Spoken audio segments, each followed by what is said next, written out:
সামাজিক যোগাযোগ মাধ্যমে ভাইরাল সান্ডা। দেখুন এই প্রাণী কারা খায়, খেলে কি হয়। কথিত সৌদি আরবের কফিলের ছেলের প্রিয় সান্ডা দিয়ে সয়লাব সামাজিক মাধ্যম। আসলে কারা খায় এই প্রাণী আর কি হয় এটি খেলে? দেখুন বিজ্ঞান কি বলে।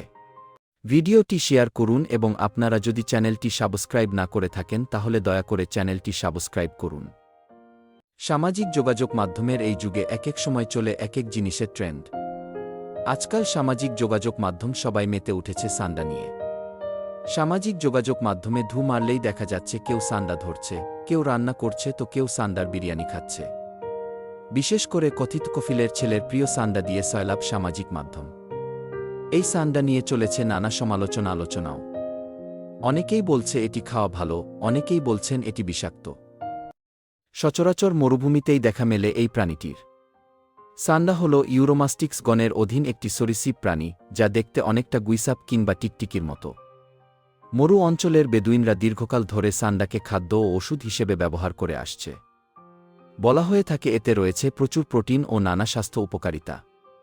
তবে এই প্রচলিত বিশ্বাসগুলোর পেছনে বাস্তবিক বৈজ্ঞানিক ভিত্তি কতটা মজবুত সেটি এখন জানা দরকার।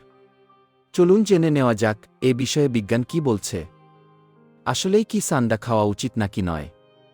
প্রজন্ম ধরে লোকমুখে প্রচারিত হয়ে আসছে, কিন্তু বৈজ্ঞানিকভাবে এটি প্রমাণিত নয়। তাই না খাওয়াই ভালো।